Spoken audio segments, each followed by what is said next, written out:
बुद्धं नमामि।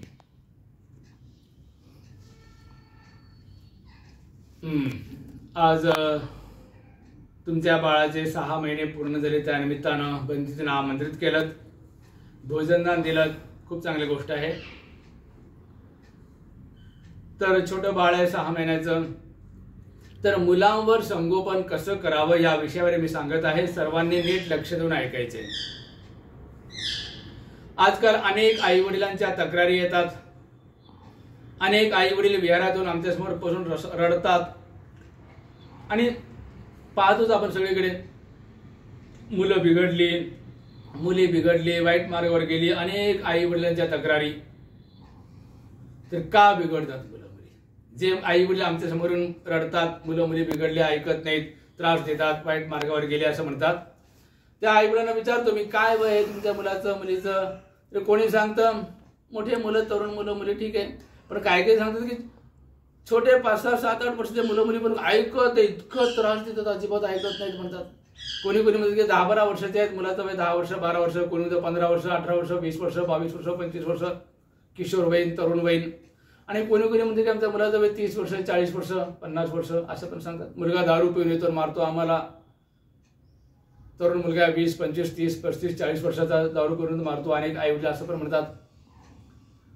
हायस्कूलचे, कॉलेजचे मुलं मुली आपण पाहतो, 10-12 वर्षाचे अनेक मुलं मुली तंबाखू, खर्रा, गुटखा, बिडी, सिगारेटचं सेवन करत आहेत अनेक जण। हायस्कूलचे मुलं मुली 8वी, 9वी, 10वीचे अनेक मुलं मुली पाहतोय आपण गांजा सेवन करत आहेत। हायस्कूलचे मुलं मुली अनेक जण, चांगल्या चांगल्या घरचे मुलं मुली सुद्धा। कॉलेजचे मुलं मुली तर आणखी रेव पार्टीमध्ये जातात, नशा करतात, व्यभिचार करतात। सगळ्या नाही पण अनेक मुलं मुली असं वाईट मार्गाला गेली, नैराश्य खूप वाढले, अनेक मुलांमध्ये आत्महत्येचं प्रमाण वाढलंय, चिडचिडेपणा वाढले, घरात झगडे भांडणं खूप होत आहेत लहानपणापासूनच। याला कारण काय? काही कारण असतील तर मी जे सांगतो ते नीट लक्ष देऊन ऐका। तर आई वडिलांचं कर्तव्य काय मुलांबद्दल ते सांगतोय। आजकालचे अनेक आई वडील काय म्हणतात, कर्तव्य काय विचारतात, काय कर्तव्य? अन्न, वस्त्र, निवारा हे मूलभूत गरजा, शाळा कोणतं शिक्षण द्या, आजारपणात सेवा करा आणि शाळा कोणतं शिक्षण द्या, संपलं, एवढंच करतात मॅक्झिमम आई वडील। हे एवढंच नाही, हे तर करायचंच करायचं, ह्याच्याशिवाय सुद्धा आणखी अनेक कर्तव्य आहेत आई वडिलांचे। काय कर्तव्य? आधी उदाहरण देतो म्हणजे समजेल तुम्हाला चांगलं। उदाहरण देतो, तुम्ही अंगुलीमालचं नाव ऐकलं ना? 999 मनुष्यांची हत्या केली त्यांनी, आणि पशु पक्षी तर हजारो, कारण जंगलामध्ये पशु पक्ष्यांना मारून त्यांचा मांस खाऊन राहायचा तो। हजारो पशु पक्षी 999 मनुष्यांना मारला, एवढं हत्या केला। पण प्रौढ वयात जेव्हा धम्माच्या संपर्कात आला तर काय झालं? धम्म शिकून अरहंत झाला। त्याचप्रमाणे बुद्धाच्या काळातल्या काही महिला किशोर वयोगटापासून ते तरुण वयापर्यंत, प्रौढ वयापर्यंत देह व्यापार करत राहिले, गणिका देह व्यापाराचं काम करत होते, आणि प्रौढ वयात त्या बुद्धाच्या संपर्कात आले, म्हणजे धम्माच्या संपर्कात आले आणि धम्म शिकून अरहंत झाले ते। ह्याचा अर्थ काय?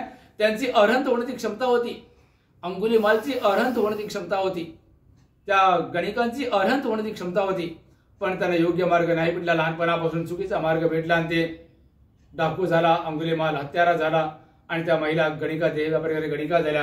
अरहंत होण्याची क्षमता होती त्यांची।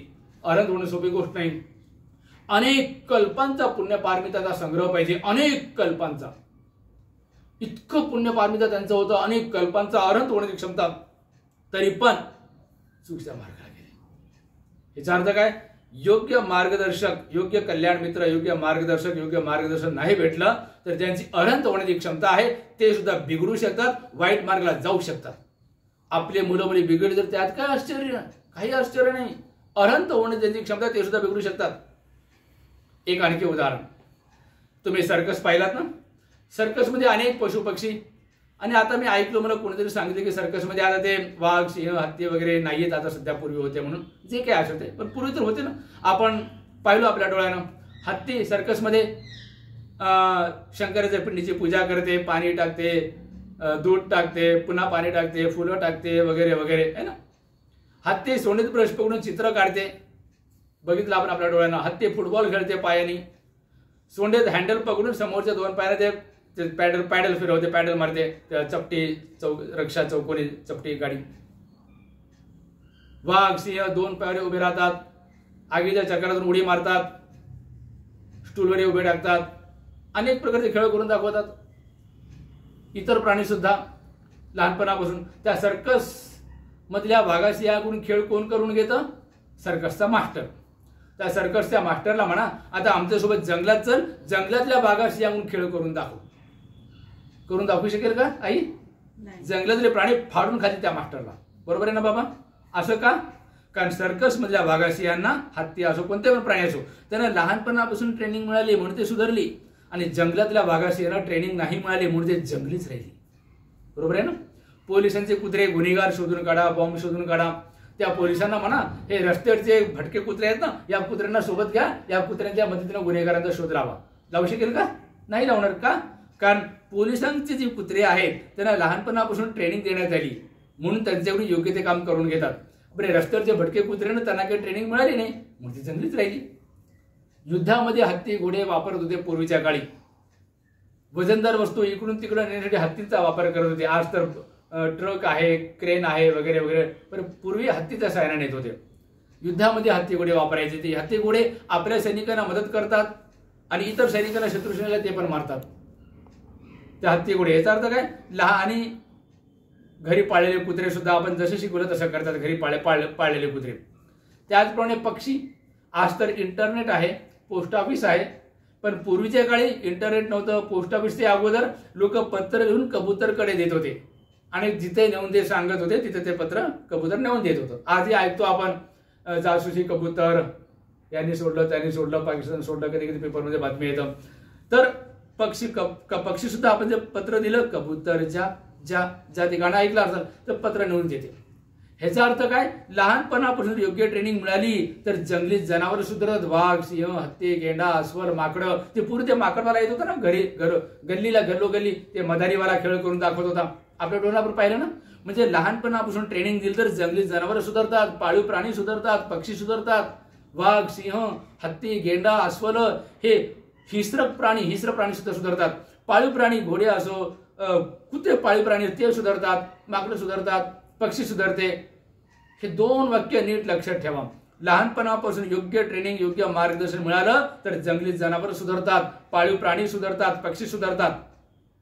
आणि लहानपणापासून योग्य ट्रेनिंग नाही मिळाली, चुकीचा मार्ग जर मिळाला, ज्यांची अरहंत होण्याची क्षमता आहे, मनुष्य जीवनाची सर्वोच्च अवस्था अरहंत होण्याची ज्याची क्षमता आहे, ते सुद्धा वाईट मार्गाला जाऊ शकतात. हे 2 गोष्टी लक्षात ठेवा. आणि आपल्या मुलांना लहानपणापासून योग्य मार्ग, धम्माचा मार्ग शिकवा. आणि तुमचा बाळ आता 6 महिन्याचा आहे. आता हे बाळ काय शिकेल म्हणजे हेच बाळ नाही, जगातील सगळे बाळ, सगळे छोटे छोटे बच्चे संपूर्ण जगभरात आहेत. काय शिकतील ते छोटे बच्चे? काय शिकतील? त्यांचे मम्मी पप्पा जे शिकवतील ते शिकतील. जर तुम्ही मराठी शिकवलं तर मराठी शिकतील, हिंदी शिकवलं हिंदी शिकतील, इंग्रजी, कन्नड, तेलुगू, तामिळ, गुजराती, मल्याळम, पारसी जे शिकवलं ते शिकतील.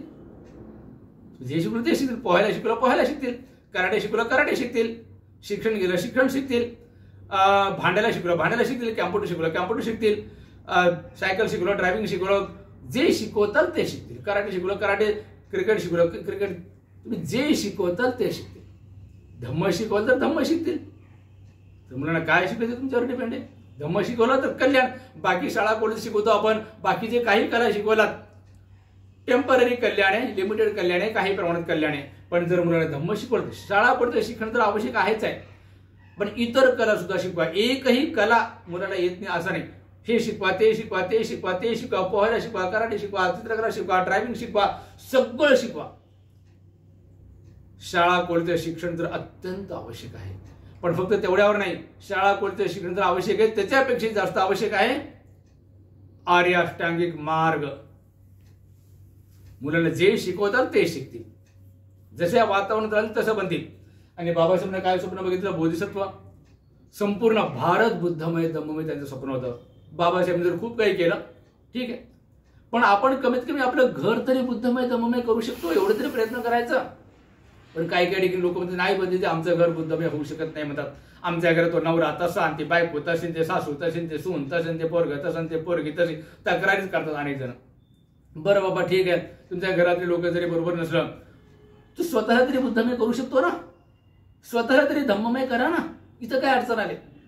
शक्य असेल आपला परिवार करा, आपलं संपूर्ण घर धम्ममय बुद्धमय करा, किंवा कमीत कमी स्वतःला तरी बुद्धमय धम्ममय करा, एवढं करू शकता. घरातलं वातावरण जर धम्ममय झालं तर तुमच्या घरातले छोटे छोटे बच्चे लहानपणापासून धम्ममय वातावरणात लहानाचे मोठे होतील. लहानपणापासून धम्ममय वातावरणात लहानाचे मोठे होतील आणि वाईट मार्गाला कधी जाणार आहेत, संपूर्ण आयुष्य धम्माच्या मार्गावर राहतील. आणि एक गोष्ट लक्षात ठेवा, जर मुलांना लहानपणापासून धम्माचे संस्कार मिळाले, मुलं बिघडण्याची शक्यता अतिशय कमी, वाईट मार्गाला जाणारच नाही, ते नाही जाणार. जाण्याची शक्यता फक्त 0.1% लहानपणापासून धम्माचे संस्कार मिळाले तर. आणि लहानपणापासून धम्माचे संस्कार जर नाही मिळाले मुलांना, तर मुलं बिघडण्याची शक्यता नाकारता येत नाही. आणि एकदा का मुलं बिघडलेली मुलं सुधरू शकतात, पण फार अवघड आहे, खूप अवघड आहे. बिघडलेली मुलं सुधारणं फार अवघड आहे. सुधरू शकतात पण फार अवघड आहे. आणि बिघडलेली मुलं काय करतील, जे काही करतील, समाज विघातक, देश विघातक कृत्य करतील. हे बिघडलेले मुलं म्हातारपणे तुमची सेवा करतील, त्याची काय गॅरंटी? आणि जर मुलांना धम्माचे संस्कार केला तर मुलगा कधी वाईट मार्गाला जाणार नाहीत. म्हातारपणा तुमची खूप सेवा करतील, समाजाची, देशाची खूप सेवा करतील. समाज म्हणजे हिंदू समाज, बौद्ध समाज, जैन समाज नाही, समाज म्हणजे मानव समाज, खूप सेवा करतील. तर आई वडिलांचं पहिलं कर्तव्य मुलावर धम्माचे संस्कार करणे. तर मुलावर धम्माचे संस्कार करण्यासाठी पहिले आई वडिलांना धम्म शिकावं लागेल. आई वडील धम्म नाही शिकले तर मुलांना काय शिकवतील? आणि समजा आई वडील 1% धम्म शिकले तर मुलांना 2% नाही शिकू शकणार, कारण तुम्हाला 2% येत नाही. समजा तुम्ही आई वडिलांनी 5% धम्म शिकले तर मुलांना 6% ते शिकू शकणार नाही, कारण तुम्हाला 6% येत नाही. तर पहिले तुम्हाला धम्म शिकावं लागेल. तुम्ही जेवढं धम्म शिकताल तेवढंच मुलांना शिकू शकताल. जितकं जास्त तुम्ही धम्म शिकताल तितकं जास्त मुलांना धम्म शिकू शकताल. तर पहिलं काम मुलावर धम्माचे संस्कार करणे. त्यासाठी पहिले घरातले मोठे लोक, आई वडील, आजी आजोबा, जे कोणी घरात आहेत त्याने धम्मात परिपुष्ट झाला पाहिजे, पारंगत झाला पाहिजे. हे पहिलं कर्तव्य आई वडिलांचं. दुसरं कर्तव्य आई वडिलांचं डिसिप्लिन. प्रत्येक कामात डिसिप्लिन शिस्त असली पाहिजे. प्रत्येक कामात आई वडिलांमध्ये डिसिप्लिन नाही तर पोरामध्ये कुठून डिसिप्लिन येणार? घरामध्ये अनेक घरात पाहतो पण वादविवाद, भांडणं, झगडे. कोणी दारू पितो, कोणी बिडी सिगरेट, खरान, काय झगडे, भांडणं, अपशब्द करणं, ओरडाआरड करणं. अशा वातावरणात जर बाळ राहील तर बाळ धम्मात पारंगत होऊ शकतो, पण फार अवघड आहे. तर लहानपणी धम्माचे संस्कार. त्यासाठी दुसरं कर्तव्य डिसिप्लिन. घरातल्या प्रत्येक व्यक्ती डिसिप्लिन. आई वडिलांमध्ये डिसिप्लिन असेल तर मुलांमध्ये डिसिप्लिन आहे. प्रत्येक कामात डिसिप्लिन. शाळा, कॉलेज, ऑफिस आहे तर लवकर उठतात लोक. शाळा, कॉलेज, ऑफिस सुट्टे 7, 8, 9, 10 पर्यंत झोपा करतात. पुढे डिसिप्लिन आहे. मी किती वाजता उठतो सकाळी? मला शाळा नाही, कॉलेज नाही, ऑफिस नाही, व्यापार नाही, उद्योग नाही, बिझनेस नाही, कुठेच नाही, कुठे जायचं नाही. किती वाजता उठतो मी? सकाळी 4 वाजता म्हणजे उठायची वेळ आहे. पण 3:30ला जाग येते, कधी 3:30ला उठतो. कधी तब्येत बरी नसेल, आदल्या दिवशी खूप धावपळ झाला असेल, तब्येत बरी नसेल तर थोडं उशिरापर्यंत झोपतो. उशिरा म्हणजे 5 खूप उशिरा झाला माझ्यासाठी. अरे बापरे 5 वाजले असं वाटतं आम्हाला. कधी तब्येत बरी नसेल किंवा आदल्या दिवशी खूप धावपळ झाला असेल, थकवा आला असेल, थकावट, तरच 5 वाजेपर्यंत झोपतो. नंतर 3:30 किंवा 4 वाजता उठतो. 4 वाजता थोडं मागे पुढे होऊ शकतो. सगळे 4 वाजता. डिसिप्लिन प्रत्येक कामात. जेवण करताना एक शीत खाली सांडायचं नाही, ताटामध्ये एक शीत अन्न वाया घालवायचं नाही. आई वडिलांमध्ये डिसिप्लिन पाहिजे तर मुलामध्ये येणार. दारात चपल्या सोडतात. अनेक जण घरात येतात, दारातच चपल्या सोडतात. विहारामध्ये जातो, दारातच चपल्या सोडतात लोक, विहारात येणारे लोक. कोणाच्या घरी परित्रणाला शेजारचे अनेक लोक येतात, दारातच चपल्या सोडतात. चप्पल दारात सोडायचे नाही, शू स्टँड मध्ये सोडा. माझी तुला कुठे बघितलं का तुम्ही? शू स्टँड मध्ये आहे. एका बाजूला चपल्या सोडा. बसताना सरळ बसायचं. अनेक लोक असं बसतात सोफ्यावर किंवा पलंगावर आहे, तो बसलेला आहे का लेटलेला तेच कळत नाही, असं वेगळ्या स्टाईलमध्ये. मी नागपूरला गंगाबाई गडच्या विहारात 10 वर्ष झाली, मला 10 वर्ष राहिलो. रमाबाई नगरच्या विहारात 4 वर्ष आणि इतर ठिकाणी. या 14 वर्ष, 10 वर्ष गंगाबाई गडच्या विहारात, 4 वर्ष रमाबाई नगरच्या विहार आणि इतर ठिकाणी. त्यांना विचारा, एवढ्या वर्षात एकदा तरी मला टेकून बसलेला बघितलं का? एकदा तरी असं बसलेला बघितलं का? विचारा त्यांना. सरळ बसायचा, कंबर पाठवून सरळ. बसमध्ये, ट्रेनमध्ये तिथं टेकून बसतो मी, पण बाकी टेकून नाही बसतो. एखाद्या तब्येत बरी नसेल तो भाग वेगळा, पण नॉर्मली कधी टेकत नाही मी, सरळ बसतो. प्रत्येक कामात डिसिप्लिन. प्रत्येक कामात छोट्या कामात डिसिप्लिन असेल तर मोठ्या कामात डिसिप्लिन आपोआप येतं. आणि जीवनाच्या सर्व क्षेत्रात सफलता प्राप्त करण्यासाठी अनेक गोष्टी पाहिजे, त्यामध्ये एक डिसिप्लिन. तर आई वडिलांमध्ये डिसिप्लिन असेल तर मुलामध्ये डिसिप्लिन येणार. पहिलं काम, पहिलं धम्माचे संस्कार. दुसरं कर्तव्य आई वडिलांचं डिसिप्लिन, शिस्त. तिसरं कर्तव्य, मुलांचं लाड किती करावं हे माहीत असलं पाहिजे आई वडिलांना. एका लिमिटमध्ये लाड करायचं. लाड करणं तर आवश्यक आहे, पण जास्त पण घातक आहे, कमी पण घातक आहे. तसं जेवण 4 पोळ्या खाणारा व्यक्ती मी आज 40 पोळ्या खातो, 50 पोळ्या खातो, नाही खाऊ शकणार. जबरदस्ती केलं तर अपचन होणार, उलट्या होणार. 4 पोळ्या खाणारा व्यक्ती म्हणजे की मी आता अर्धीच पोळी खातो, दुर्बल होणार, अशक्त होणार. जेवण आवश्यक आहे, पण एका लिमिटमध्ये. जास्त पण घातक आहे, कमी पण घातक आहे. त्याचप्रमाणे औषध सुद्धा, समजा आपण आजारी झालो, डॉक्टरने तुम्हाला सांगितलं 2 गोळ्या सकाळी 2 गोळ्या सायंकाळी घे. 8 दिवस घ्यायचे. सकाळी 2 सायंकाळी 2, रोजचे 4. 8 दिवस किती होतात? 8 चौक 32. मी सगळ्या 32 गोळ्या एकदाच घेतो. तब्येत लवकर बरी होईल. लवकर बरी होईल का मरेल किंवा ऍडमिट करावं लागेल, वाचेल का नाही काही सांगता येत नाही. औषध आवश्यक आहे, पण एका लिमिटमध्ये. डॉक्टरने 2-2 घ्यायला सांगितलं, मी अर्धीच घेतो, तब्येत नाही सुधारणार. औषध आवश्यक आहे, पण एका लिमिटमध्ये. त्याचप्रमाणे मुलांचं लाड करणं आवश्यक आहे, लाड करायलाच पाहिजे, पण एका लिमिटमध्ये. जास्त लाड घातक आहे, कमी लाड घातक आहे. जास्त लाड म्हणजे काय? आजकाल पाहतो अनेक मुलं, मॅक्झिमम मुलं, जास्तीत जास्त मुलं म्हणजे सारखं मोबाईलमध्येच, मोबाईल लहानपणापासून. हे अनावश्यक फालतू लाड आहे आई वडिलांचा. मुलांची आदत मोबाईल अजिबात द्यायचं नाही, बिलकुल नाही. हा, शाळेचा काही कार्यक्रम असेल, शाळेचा काही अभ्यास मोबाईलवर आहे, इंटरनेटवर आहे, तेवढ्या पुरता ठीक आहे, फक्त तेवढ्या, बाकी नाही. मोबाईलला लॉक करून ठेवायचं. मोबाईलचा पासवर्ड मुलांना कळायला नाही पाहिजे. जर त्यांना कळालं तर ताबडतोब बदलून घ्यायचं. मुलांच्या हातात मोबाईल अजिबात नाही. नंबर 2, टीव्ही कार्टून पासून मुलांना दूर ठेवायचं. टीव्ही कार्टून अजिबात नाही, नेट ते बिलकुल नाही. टीव्ही, व्हिडिओ गेम्स अजिबात नाही. हा, टीव्हीवर जे विद्यार्थ्यांसाठी जे कार्यक्रम आहेत, मुलींसाठी विद्यार्थ्यांसाठी जे ज्ञानवर्धक कार्यक्रम आहेत, जनरल नॉलेजचे ज्ञानवर्धक, ते विद्यार्थ्यांसाठी विशेष कार्यक्रम आहेत. फक्त तेच कार्यक्रम मुलं मुली पाहू शकतात. ते सुद्धा 10 ते 12 फूट दुरून, 10, 12, 15 फूट दुरून, कमीत कमी 10 फूट तरी अंतर असलं पाहिजे डोळ्यामध्ये, टीव्हीमध्ये 10, 12, 15 फूट दुरून पाहायचं, बाकी नाही. तिसरं, बाहेरचे खाद्यपदार्थ बंद. चॉकलेट, आईस्क्रीम, कुल्फी, पिप्सी, पाणीपुरी, आलू चिप्स, बाहेरचे खाद्यपदार्थ खाऊ घालतात. अनेक आई वडील सारखं आलू चिप्स, कुरकुरे, चॉकलेट, काय बाहेरचे खाद्यपदार्थ मुलांना भरवत राहतात. त्या आई वडिलांना मुलांचं शुभचिंतक म्हणायचं का अशुभचिंतक म्हणायचं? मी तर अशुभचिंतकच समजतो. ते बाहेरचे पदार्थ खाल्ल्यावर तब्येत बिघडती, शारीरिक तब्येत तर बिघडती, मानसिकता पण बिघडते. जितके जास्त बाहेरचे खाद्यपदार्थ खाऊ घालतात, जितके जास्त मोबाईल टीव्ही करणार, तितके जास्त मुलं हट्टी जिद्दी बनणार. आणि दुसरी गोष्ट, बाहेरचे पदार्थ खाऊ घालता म्हणजे काय? बाहेर पैसे उडवायचं पेशंट लावते त्यांना लहानपणापासून, तीच सवय लागते पैसे उडवायचं. आज फक्त चॉकलेट, गोळ्या, आईस्क्रीम, कुल्फी, आलू चिप्स वगैरे वगैरे हे बाहेर खातील. थोडं मोठं झाले की आणखी काहीतरी खाऊ लागतील. आणखी मोठं झाले की मग तंबाखू, खर्रा, गुटखा, बिडी, सिगरेट, गांजा, मग असंच वाढत येईल. बाहेर पैसे उडवायचे. आणि मोठं झाल्यानंतर नोकरी लागेल, भ्रष्टाचार, गद्दारी, आपल्या देशाची गद्दारी करणार, आपल्या मातृभूमीशी गद्दारी करणार, आपल्या देश बांधवाशी गद्दारी करणार, भ्रष्टाचार, करप्शन करणार. म्हणजे देशद्रोही, देशाचे गद्दार ते भ्रष्टाचार लोक तेच करेल. बाहेर पैसे उडवायची सवय लावली ना तुम्ही लहानपणापासून मुलांना.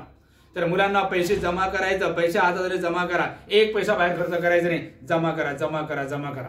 आणि जेव्हा ते गल्ला भरेल, गुल्लक गल्ला भरेल, ते गल्ल्यातले पैसे घेऊन आई वडिलांनी मुलाला घेऊन अनाथ आश्रमात जायचं आणि तिथल्या मुलांना काहीतरी वाटायचं. परिसराचे गोरगरीब लोक आहेत त्यांना वाटायचं. अनाथ आश्रमात, वृद्धाश्रमात, विपश्यना केंद्राला द्यायला शिकवा मुलांना, घ्यायला नाही. आणि एक आई वडील मुलांना म्हणतात, तुझा बड्डे आला ना, काकाकडून काय घेणार आहेस, मामाकडून काय घेणार, आत्याकडून काय घेणार, मावशीकडून काय घेणार? काय घेणार म्हणू नका, काय देणार आहेस तू. तुझा वाढदिवस येतोय ना, तू कोणाकोणाला काय काय देणार आहेस असं म्हणा. देने वाले बनाव बच्चों को, मागने वाले मत बनाव, देने वाले बनाव. तर किती लाड करावे माहिती असं एका लिमिटमध्ये. जास्त लाडे घातक आहे, कमी लाडे घातक आहे. आणि मुलांना बांधून ठेवायचं नाही. अनेक आई वडील मुलांना बांधून ठेवतात, म्हणजे रस्सीनं नाही, टाइम टेबलनं. तुमच्याबद्दल छोट्या आता, पण जे शाळा कॉलेजचे मुलं मुली पाहतो मी, सकाळी 6-7 वाजल्यापासून ते संध्याकाळी 7-8 वाजेपर्यंत शाळा, कॉलेज, ट्युशन क्लासेस, शाळा, कॉलेज, ट्युशन क्लासेस, वेळच भेटत नाही. शाळेतून आले की ट्युशन आले की पुन्हा हे क्लास, ते क्लास. अरे त्यांना खेळायला वेळ. मुलांचं बालपण हिरावून घेऊ नका. त्यांचं बालपण हिरावून घ्यायचं नाही. मुलांना खेळायला वेळ मिळाला पाहिजे. मोबाईल गेम, व्हिडिओ गेम नाही, मैदानी खेळ, क्रिकेट खेळा, फुटबॉल खेळा, कबड्डी खेळा, खो खो खेळा, running, swimming, cycling, badminton, tennis, कोणते मैदानी खेळ. अंगातून घाम निघाला पाहिजे. हिवाळ्यामध्ये, डिसेंबर जानेवारी महिन्यात हिवाळ्यामध्ये सुद्धा घाम निघाला पाहिजे अंगातून. रोजचे 24 तास 3 तास मुलांना मैदानी खेळ खेळायला वेळ मिळाला पाहिजे. 3 तास. जर काही कारणामुळे 3 तास शक्य नसेल तर 2 तास तरी वेळ मिळालाच पाहिजे मैदानी खेळ खेळण्यासाठी. आणि 2 तासही शक्य नसलं तर 1 तास तर अनिवार्य रूपाने भेटलंच पाहिजे मुलांना खेळण्यासाठी. मैदानी खेळ, शाळा कॉलेजचा अभ्यास तर आवश्यक आहे, पण त्याला पुस्तकी किडा बनवून ठेवू नका. शाळा कॉलेज तर आवश्यक आहे, पण मैदानी खेळ सुद्धा आवश्यक आहे. तब्येत मजबूत राहते त्यामुळे, तर मैदानी खेळ आवश्यक आहे. आणि मुलांशी मित्रासारखं वागायचं आई वडिलांनी. मुलांना जर विचारलं तुझे बेस्ट फ्रेंड कोण, मी कुठे पण जातो जर मुलांना विचारतो तुझे बेस्ट फ्रेंड कोण, तुझे बेस्ट फ्रेंड कोण, नाव सांग मला तुझ्या बेस्ट फ्रेंडचं. सगळ्या मुलांना विचारतो, सगळेजण सांगतात, दुसऱ्याच मुला मुलींचं नाव सांगतात. कोणी मुलं मुली म्हणत नाहीत माय पॅरेंट्स आर माय बेस्ट फ्रेंड, असं कोणीच म्हणत नाही. तर मुलांना जर विचारलं तुझे बेस्ट फ्रेंड कोण, तर उत्तर आलं पाहिजे माझे पॅरेंट्स आहेत, माझे बेस्ट फ्रेंड्स आहेत, माय पॅरेंट्स आर माय बेस्ट फ्रेंड्स, असं उत्तर आलं पाहिजे. तर मुला मुलींशी मित्राप्रमाणे वागा. मुला मुलींनी तुमच्यापासून कोणती गोष्ट लपवून नाही ठेवलं पाहिजे, असं एकदम फ्री अँड फ्रँक वागा. मुला मुलींशी एकदम फ्री मनमोकळे प्रमाणात वागा. अनेक मुलं मुली लपून ठेवतात, घरातून पळून जातात, आत्महत्या करतात. त्यांच्या जीवनामध्ये काहीतरी वेगळंच घडतं. जीवनामध्ये आई वडिलांना सांगायची हिंमत होत नाही त्यांची, घाबरतात, घरातून पळून जातात, आत्महत्या करतात. तर मुला मुलींशी मित्राप्रमाणे वागा. Friends, best friends, top most best friends, असं वागायचं. हे 3रं कर्तव्य.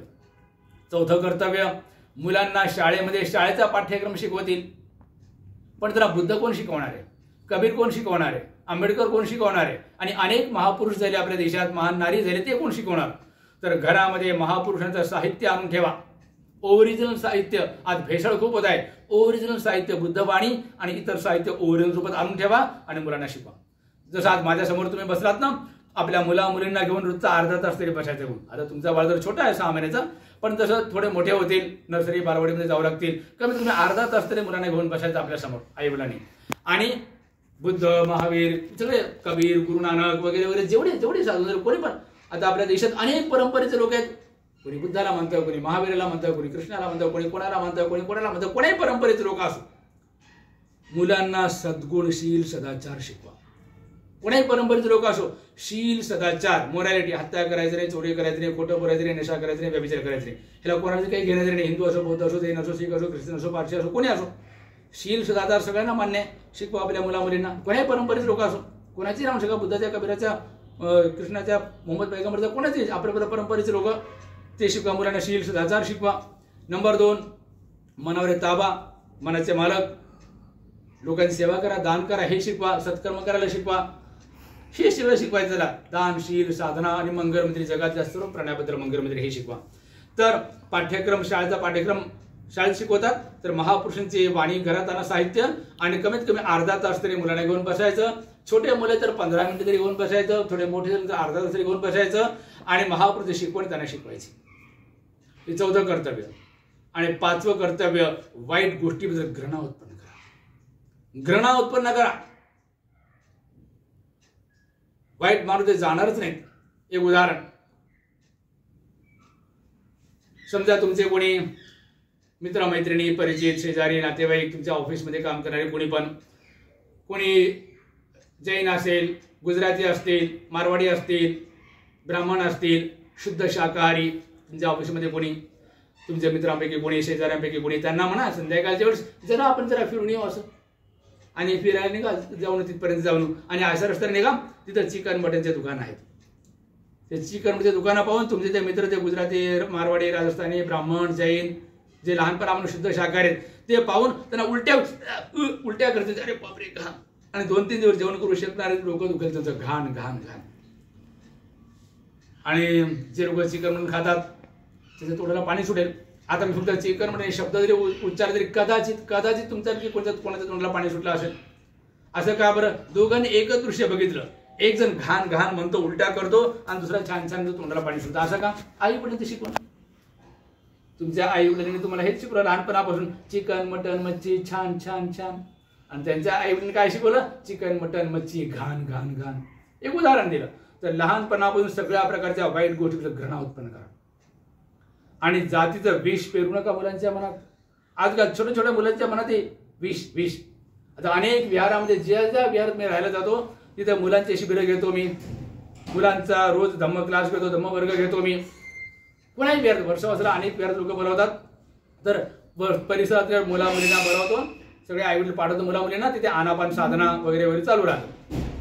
मुलं मुली आले विहार, बुद्ध विहारामध्ये बौद्ध समाजातील मुलं मुली येणार, आणि समजा परिसरातले कोणी इतर समाजाचे, हिंदू समाजाचे किंवा ब्राह्मण समाजाचे कोणी मुलं मुली येऊ लागले ना विहारात, तर विहारात बसलेले बाकीच्या मुलं मुली, बौद्ध मुलं म्हणून, ए तू येऊ नको, तू येऊ नको, तू येऊ नको म्हणतात, तू जा तिकडे येऊ नको म्हणतात.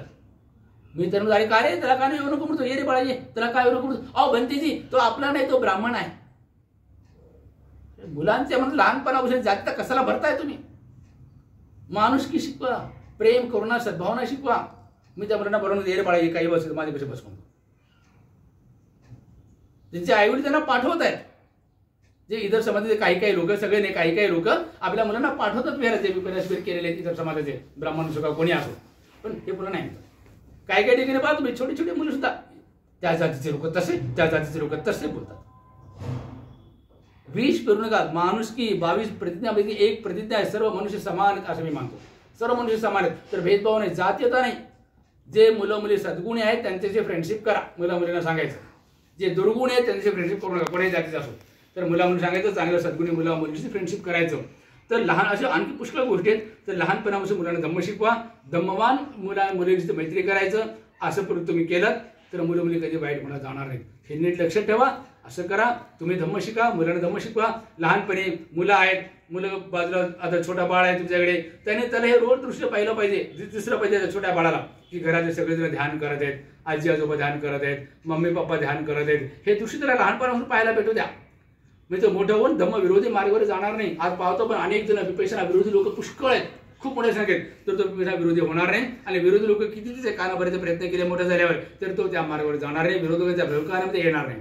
लहानपणापासून तुम्ही घरामध्ये धम्मचर्चा करा, धम्मश्रवण करा, धम्मपठण करा. रोज नाहीतरी जेव्हा वेळ भेटते बुद्धवाणीचं पुस्तक काढा आणि तुम्ही एकमेकांशी चर्चा करा. बुद्धवाणीचे कॅसेट लावा घरामध्ये. ते लहानपणामध्ये शब्द त्याच्या कानावर पडू दे, बुद्धवाणीचे शब्द पडू दे. आणि धम्म वातावरण त्याला लहानचा मोठा होऊ द्या. त्याचं कल्याणच कल्याण होईल, खूप कल्याण होईल. त्याचं कल्याण आणि त्याच्याकडून इतरांचं कल्याण. आणि मुलं धम्म शिकवलं, तुमचं कल्याण, मुलाचं कल्याण, परिवाराचं कल्याण. म्हातारपणी तुम्हाला सर्वांची खूप सेवा करेल, समाजाची देशाची खूप सेवा करेल आणि कल्याणच होईल. तर सर्वांनी आईवडिलांनी आपल्या मुलावर अशा प्रकारे संस्कार करायचे. मग ते हिंदू असो, बौद्ध असो, जैन असो, शीख असो, ख्रिश्चन असो, पारसी असो, यहुदी, मुसलमान, कोणाही समाजाचे असो, मुलांना लहानपणापासून धम्माचे संस्कार, शील सदाचाराचे शिकवण. शील सदाचार म्हणजे मोरॅलिटी. शरीराना वाणीनं वाईट काम करू नये, हत्या नाही, चोरी नाही, व्यभिचार नाही, खोटं नाही, नशा नाही. ध्यान साधना, मनावर ताबा, लोकांची निस्वार्थ सेवा आणि मंगल मैत्री, जगातल्या सर्व प्राण्याबद्दल मंगल कामना. दान, शील, साधना, मंगल मैत्री, हे 4 कामं. काही कोणाही जातीचं काही फरक पडत नाही. दान, वस्तुदान, भोजन दान आणि श्रमदान, मदत करणं, हेल्प करणं, दान. शील सदाचाराचं पालन, दान, शील, मनावर ताबा, मेडिटेशन करा आणि जगातल्या सर्व प्राण्यांबद्दल मंगल मैत्री. तर कोणाही समाजाचे, हिंदू, जैन, ख्रिश्चन, ब्राह्मण, कोणाही समाजाचे असो, हे 4 गोष्टी आपल्या मुलांना शिकवा. हे 4 आणि 5 जे संस्कार सांगितले, धम्माचे संस्कार, डिसिप्लिन, मुलांशी मित्राप्रमाणे वागायचं, धम्म साहित्य घरात आणायचं आणि 5 वाईट गोष्टी घरात उत्पन्न करा. हे 5 संस्कार आणि 4 गोष्टी मुलांना शिकवा. मुलाचं कल्याणच कल्याण होईल. तर एवढं बोलून तुम्हाला सर्वांमध्ये मंगल कामना करत मी तेच थांबतो. आणि आता जे ऐकलं ते कधी विसरू नका. ते तुमच्या मोबाईलमध्ये, पेनड्राईव्हमध्ये, लॅपटॉपमध्ये सेव्ह करून ठेवा. ते डिलीट नाही झालं पाहिजे. आणि अजून ऐकत राहा. आणि हा व्हिडिओ जास्तीत जास्त लोकांना फॉरवर्ड करा. जास्तीत लोकांना फॉरवर्ड करा. जे मुलं आजकाल अनेक वाईट मार्गाला जात आहेत, तर मुलांना लहानपणापासून ट्रेनिंग मिळेल तर जनावर सुधारतात. आपले मुलं तर मनुष्याचे मुलं का नाही सुधारणार? जंगली जनावर सुधारू शकतात, पाळीव प्राणी सुधारू शकतात, तर मनुष्याचे मुलं का नाही सुधारणार? नक्कीच सुधारू शकतात. तर एवढं बोलून तुम्हाला सर्वांप्रती मंगल कामना करत मी इथेच थांबतो. तुम्हाला सर्वांचं खूप मंगल हो, खूप कल्याण हो, खूप सुखी हो. भवतु सब्ब मंगलं, भवतु सब्ब मंगलं, भवतु सब्ब मंगलं. बुद्धं नमामि. साधु साधु साधु साधु.